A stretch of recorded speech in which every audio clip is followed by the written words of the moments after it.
कश्मीर में तो सही, मगर जम्मू में भी आपने इनका नाक में दम करके रखा कि इनको आपको बंद करना पड़ा अंदर।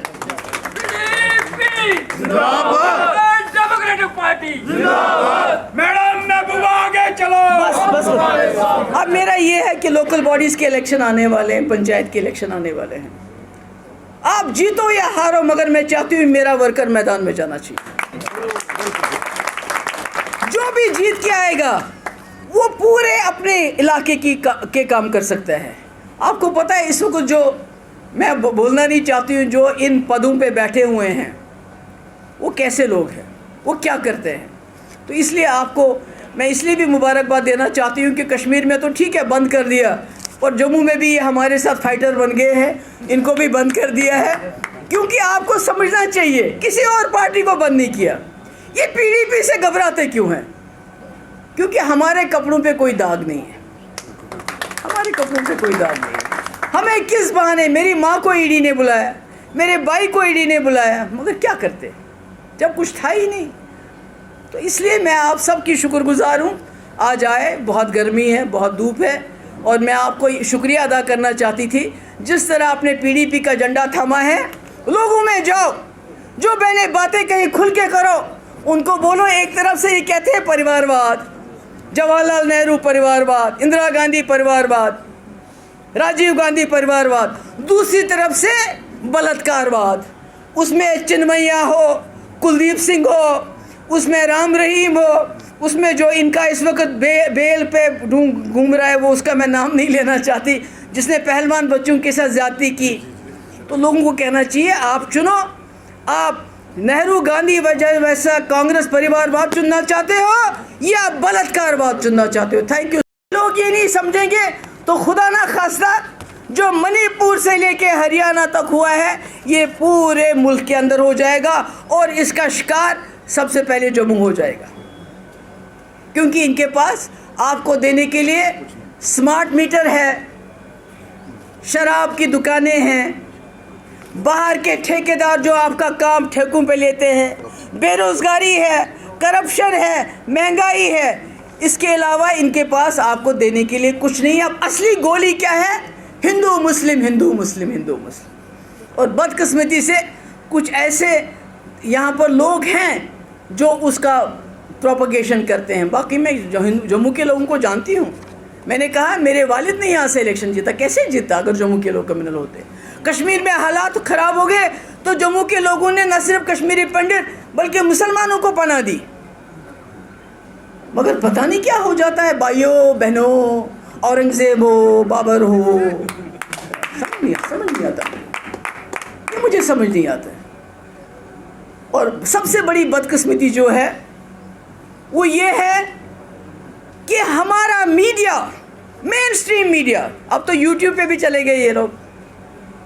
आपने देखा जब आप एडवर्टाइजमेंट देखता है इनका बेटी पढ़ाओ बेटी बचाओ, मगर जब उनका मेंबर पार्लियामेंट हमारी बच्चियों का, पहलवान बच्चियों का उनके साथ गलत करके सीना तान के चलता है, तब वो एडवर्टीजमेंट याद नहीं आता। उसमें अरबों रुपए खर्च होता है, बाथरूम से लेके हवाई जहाज़ तक एडवर्टाइज है कि नहीं।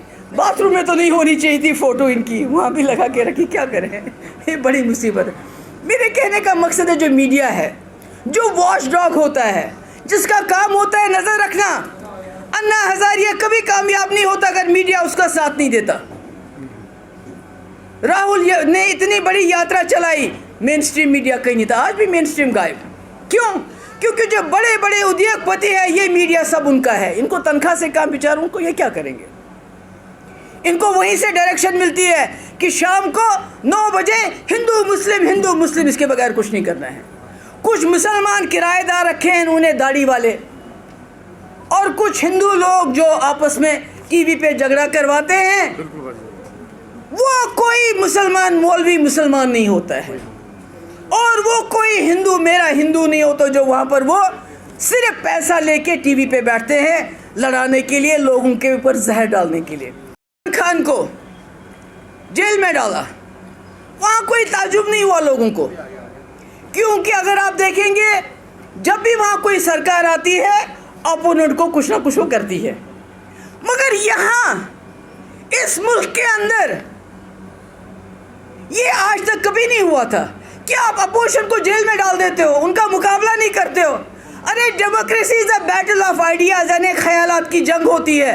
आपका अपना ख्याल, मेरा अपना ख्याल, फिर लोगों पे फैसला डालो। इन्होंने फैसला डाला है ईडी पे, सीबीआई पे। या कोई ऐसी जुडिशरी जो गुजरात में हो, दूसरी जगह पे हो, उन पे फैसला डालते हैं। वो क्या फैसला देते हैं उसके बारे में मुझे कुछ नहीं कहना है। सुप्रीम कोर्ट ऑलरेडी बहुत कुछ कह चुका है। इसलिए मेरी गुजारिश है, अगर आप भ्रष्टाचार की बात करते हो तो फिर जिनको आप भ्रष्टाचारी कहते हो उनको अपनी पार्टी में क्यों मिलाते हो? जम्मू के लोगों, आपके सामने मैं भी हूं, आपके सामने मुझे ये बताइए, जो इनके लोग हैं जो 2015 से पहले मिनिस्टर नहीं थे, एमएलए नहीं थे, उनके पास उससे पहले क्या था, आज क्या है, बताइए। मैं तो, मेरा बाप होम मिनिस्टर रहा है, टूरिज्म मिनिस्टर रहा है, चीफ मिनिस्टर रहा, मैं भी चीफ मिनिस्टर रही। अगर मैं जम्मू में, क्या कश्मीर में अपना घर नहीं खरीद सकती तो इनके पास इतने बड़े बंगलोज कैसे आ गए? बीजेपी के पास हर डिस्ट्रिक्ट में करोड़ों रुपए का दफ्तर कहां से आ गया? कहां से आ गया? ये आपका पैसा है, ये भ्रष्टाचार का पैसा, ये रफाइल का पैसा है, ये जो अमेरिका से ड्रोन खरीदने वाले हैं उसका पैसा है, ये आपके टैक्स का पैसा है जो ये खर्च करते हैं एमएलएज और एमपीज को खरीदने के लिए, सरकारें गिराने के लिए। आपको सोचना पड़ेगा।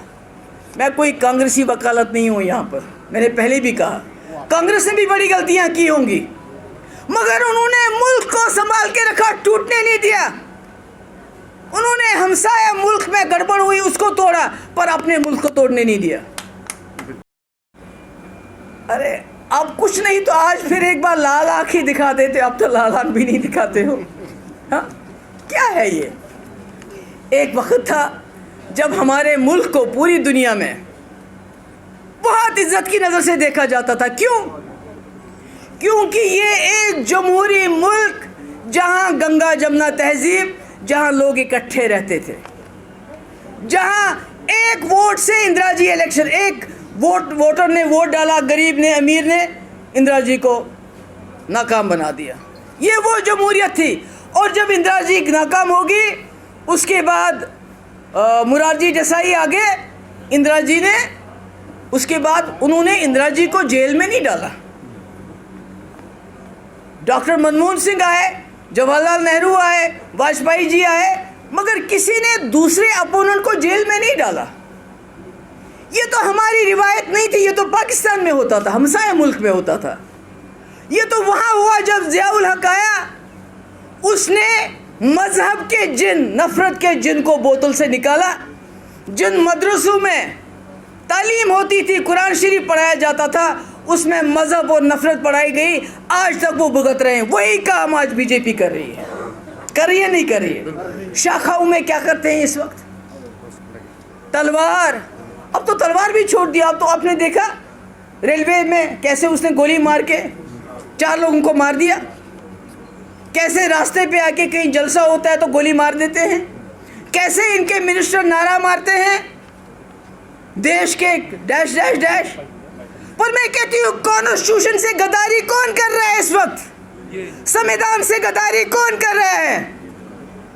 उनको जेल में डालो, सारों को, सारे लोगों को जेल में डाल दो जो जमीन नहीं खरीदी। हमने कहा छोटी सी आबादी है, अगर हम खरीदेंगे तो इन बेचारों को एक सेंस ऑफ इनसिक्योरिटी हो जाएगा। ये बोलेंगे ये देखे जी आ गया कश्मीरी, हमारी जमीन, हमारा कल्चर खत्म करने के लिए हमने नहीं किया। मगर आज वो लद्दाख सर पे जो है झंडा लेके हाथ खड़े हैं कि हम बाहर के किसी को यहाँ होटल बनाने नहीं देंगे, बाहर के किसी को आने नहीं देंगे। ये हालात है जम्मू कश्मीर के, जिसको ये कहते हैं यहाँ सब कुछ ठीक ठाक है। अभी इन्होंने रिजर्वेशन की।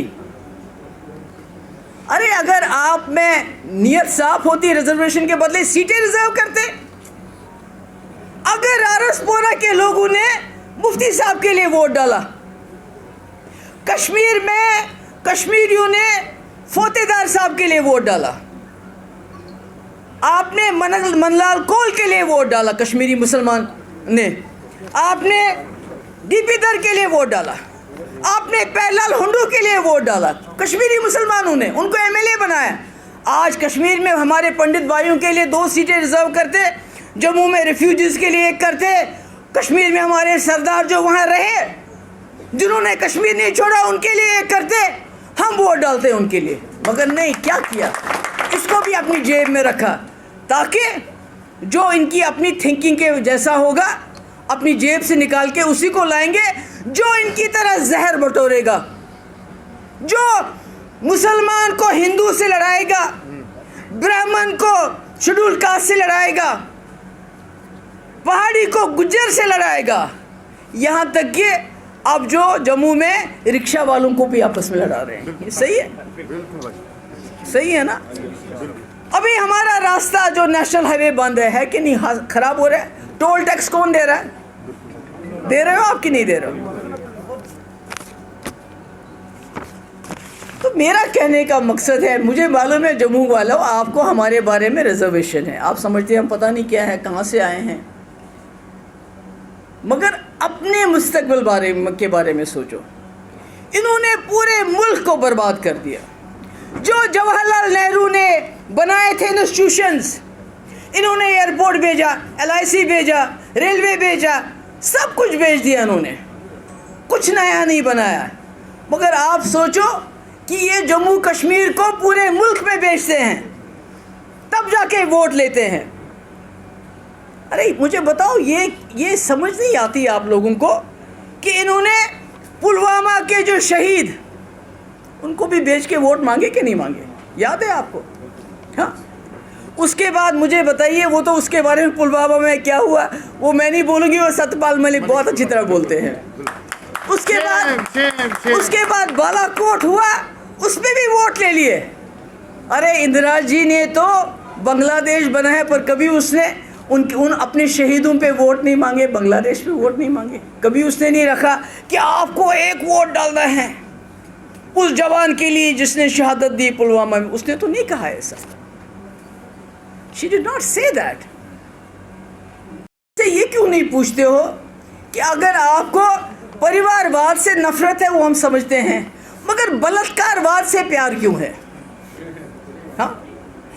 जो हमारी बच्चियों का मणिपुर से लेके हथरस हो, पहलवान बच्चियां हो हमारी, जो उनके बलात्कारी है वो इनके बगल में क्यों होते हैं?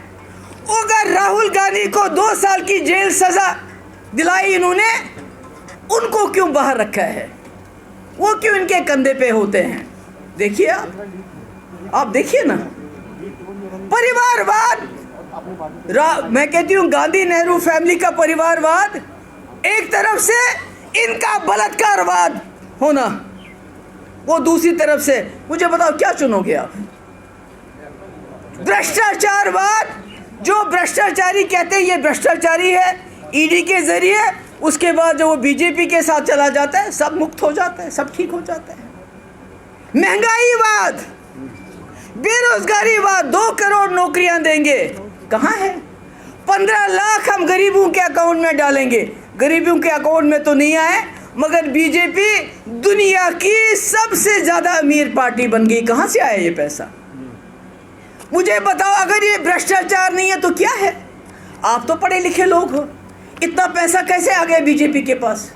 रातों रात कहाँ से आ गया? इतना टैक्स आज तक किसी सरकार ने किसी मुल्क में नहीं है जितना जो हिंदुस्तान के अंदर है। अरे जम्मू कश्मीर, आप पूरे मुल्क में फ्री बिजली बांटते फिरते हो। अगर उन्होंने 200 यूनिट दिए, हम 300 देंगे। अगर उन्होंने 300 दी, हम 400 देंगे।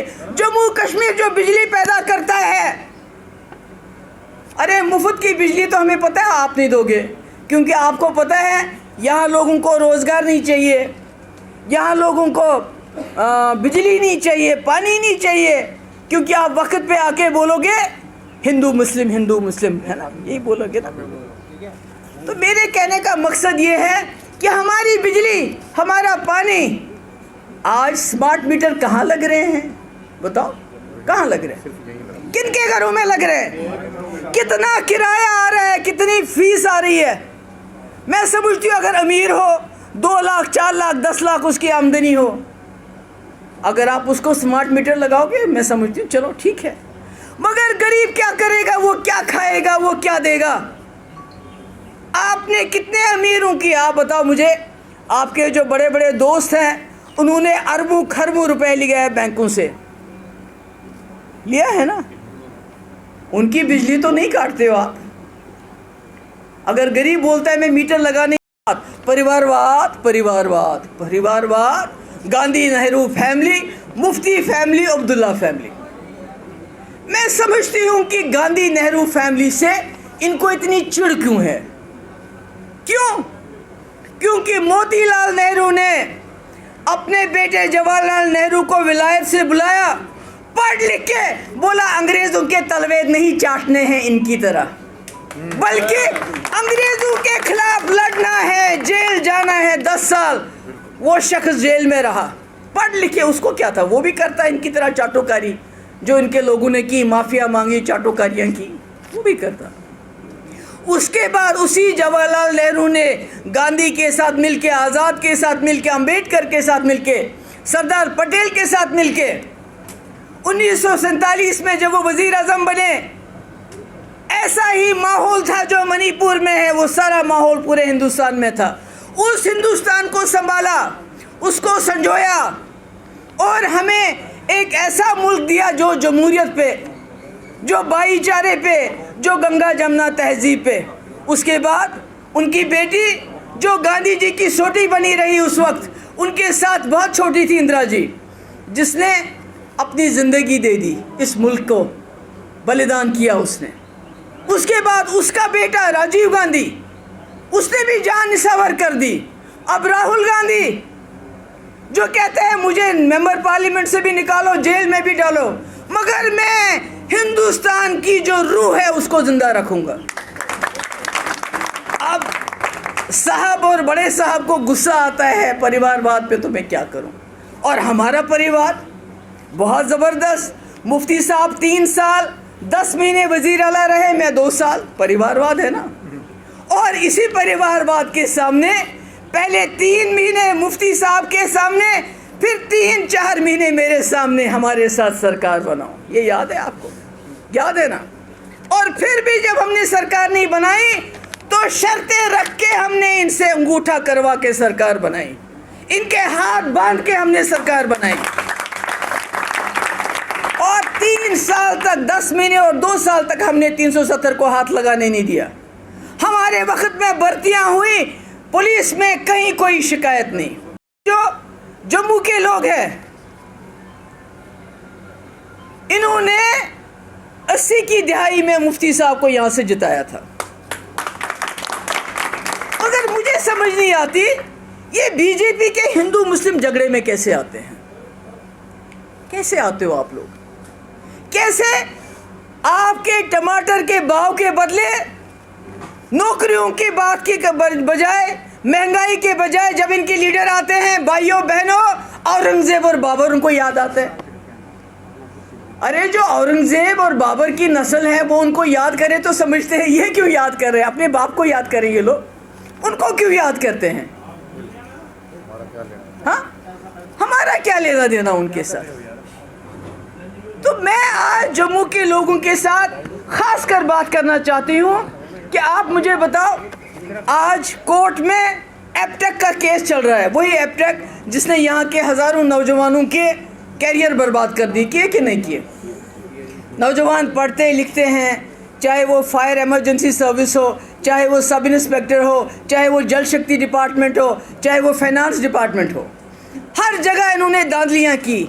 आज एपटेक का कोर्ट है और आप जानते हैं उसकी वकालत कौन कर रहा है? एलजी एडमिनिस्ट्रेशन उनकी वकालत कर रहे हैं। किसके खिलाफ? यहाँ के नौजवानों के खिलाफ। तो कैसे चलेगा? जम्मू के लोगों मुझे बताओ कैसे चलेगा? मैं यहाँ किसी जमात की सिफारिश करने नहीं आई हूँ। कांग्रेस में 1000 बुराइयां थी, मगर वो देश को उन्होंने जोड़ के रखा, देश को तोड़ने नहीं दिया। उनमें बड़ी बुराइयां थी, बहुत बुराइयां हो सकती हैं, मगर देश को एक बंटवारा हो गया 1947 में। एक तरफ से मुसलमान कट्टरपंथी, दूसरी तरफ से यही हिंदू कट्टरपंथी। तब तो देश के 2 हिस्से कर दिए, वो तो मुसलमान चले गए वहाँ, मगर आज जो हिंदू कट्टरपंथी ये रह गई हैं जमातें, ये इंसानों का बंटवारा करना चाहती हैं। उसमें जम्मू के लोगों को समझना होगा। क्या कहते हैं, आते हैं, जब आपके पास आते हैं, मुझे बताओ, क्या कभी उन्होंने आपकी बेरोज़गारी की बात की? क्या कभी महंगाई की बात की? क्या कभी जम्मू के टूरिज़्म की बात की?